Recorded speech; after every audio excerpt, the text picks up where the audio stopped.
Hi everyone, today I'm going to be walking you through the hiring and selection process for the Analyst 2/Program Monitor position at the California Governor's Office of Emergency Services. I'll also be connecting each step to the 4-phase hiring model from our textbook and explain how the agency evaluates and selects candidates. The position that I analyzed is the Analyst 2/Program Monitor at Cal OES. This role supports disaster recovery grant programs, ensures compliance, monitors performance, and provides analytical support. I interviewed my aunt Stephanie Jordan. She works directly with hiring or program monitoring, and she was able to provide detailed insight into how the state of California screens applicants, conducts interviews, and selects final candidates. I chose to interview my aunt Stephanie because she works as a Staff Services Manager 3 for the State of California Franchise Tax Board. In her role, she oversees staff, hiring processes, and administrative operations, which gives her direct experience with how state agencies screen, interview, and select candidates.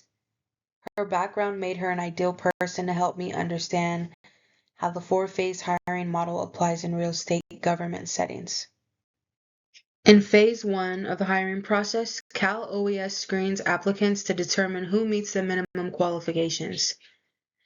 This includes checking for complete applications, required education and relevant experience, and any mandatory licenses. Anyone that misses these elements is screened out.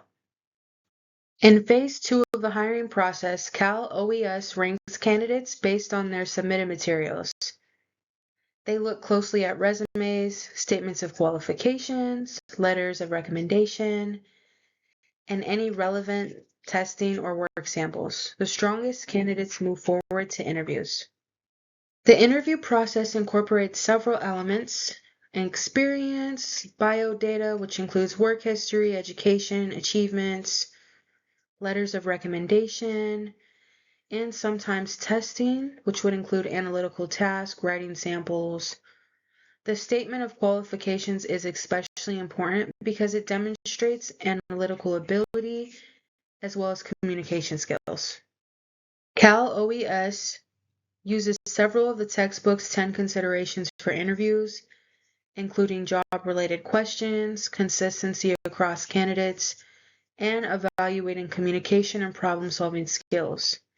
They also emphasize fairness and avoiding bias.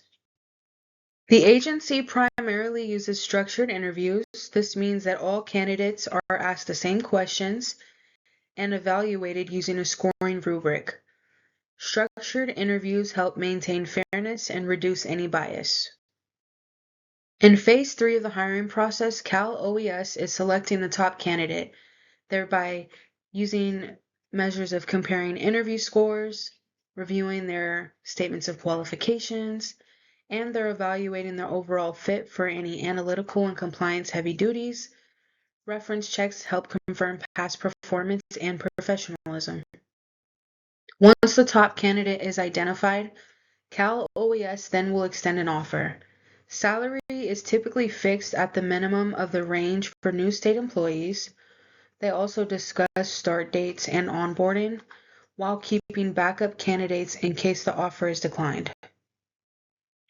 In Phase 4, Cal OES confirms the candidate's eligibility through background checks, DMV verification, and conflict of interest documentation.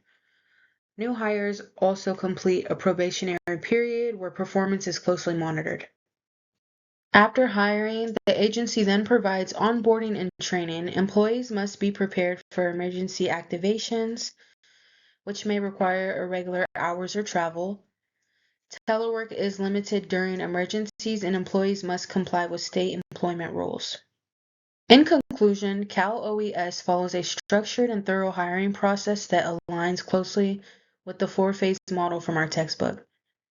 This ensures they select highly qualified candidates who can support California's disaster recovery efforts. Thank you for listening.